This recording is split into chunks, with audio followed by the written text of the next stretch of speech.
Guess who's back? Back again? Shady's back. What the fuck does this have to do with this movie?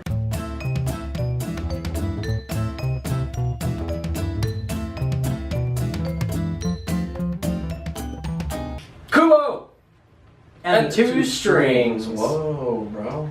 Just caused a time paradox, man. Whoa, don't touch me. I'm enchanted. So we watched the movie. You want to talk about it? It's the newest movie from Laika Studios, the stop motion giants that are awesome. They Coraline, Paranorman, Box Trolls. I think that's it. Yep. They're fucking awesome. Mm-hmm. I love them. How can you not? Another. Oh, good God. This movie features Rickon from Game of Thrones. Charlize Theron. Charlize Theron. Ray Fiennes. Voldemort himself. And Matthew McConaughey. Alright. Yeah, that too. So it follows the story of a kid named Kubo. He's got some powers. What are his powers, Garrett? Fuck if I know. He's got some powers though. Okay. And they move and fold papers and shit. Origami? Yeah, they do that origami stuff. Okay. It's based off of a true story. No, no, it's not. I don't think it is. He's a kid. He's with his mom. The movie opens with her like trying to go on these waves, and then they crash, and then she's kind of like sick. Yeah, or something, and then it flash forward, and then Kubo's like telling stories with his guitar, with like you know, folding origami people and shit, and nobody's questioning why he has these crazy powers. Is that just me? Yeah. He went to this town and was just like ring ding ding, and then this fucking like origami shit happens, and nobody's like, and everyone's just witch. They're just like, oh yeah. What's the rest of the story, you know? So his mom tells him, hey, don't go out at the night because some moon king thing. Now, of course, we know where this is going. Of course, I mean, you can't have a movie without some bad shit happening. So he goes out, he stays out too late, then the moon sees him, and he sends Kubo's ants, which are like these creepy ass fucking like anime, but they're wearing this fucking kabuki mask and they're fucking scary as shit. And then they chased after him, and then they killed the mom, and then Kubo meets his like spirit animal guide thing, which is the monkey, and then later on they meet the beetle, which is the warrior, and then they have to get 3 items. They got to get the sword, sort of the sword unbreaking or something, the chest plate, and then the helmet, and that's our adventure, and it goes on. All right, that's the movie. On to our thoughts. What do you think of the movie? Yeah, it had its moments. Would I go see this again? No, but it was a good one-timer. How would you rank it in the Laika stop motion movies?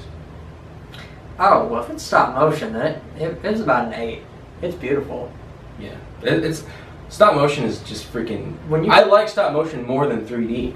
Yeah, I mean, because if you think about stop motion, let's go back to the day Gumby, and then you come to like Coraline and Kubo and the 2 strings. I love Laika because they're just like taking it to like the fucking next level. The way they do the animation now, freaking like magic. Like, oh my god.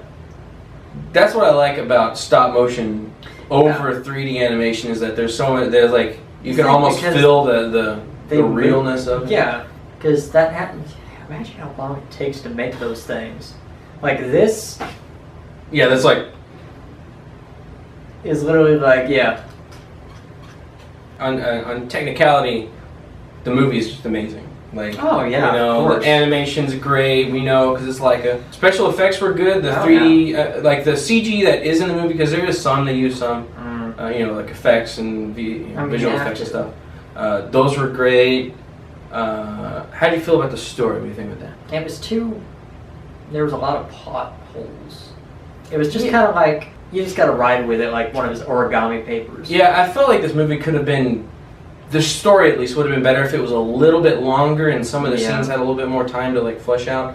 Because I'm gonna tell you right up, I didn't like Charlize Theron's character, the monkey. I didn't like her because she was immediately like abrasive and mean. But like it wasn't like in a, she's, you know, she's kind of funny. I feel like that was what they intended, but I didn't get that. I just kind of felt like, I don't like this. Other parts in it, I felt like it was too rushed.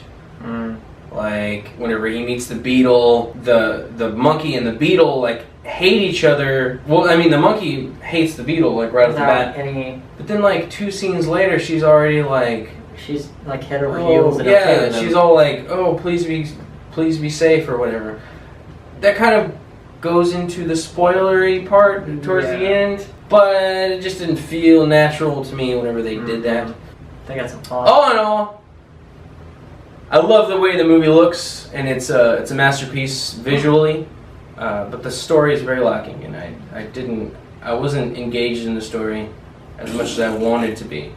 But it looked beautiful. It looked great. If you had muted the movie, it would have looked good. It was very cool. Those are our thoughts on the movie. Tell us what you thought in the comments below. Like it if you liked it. Don't if you didn't. Subscribe below.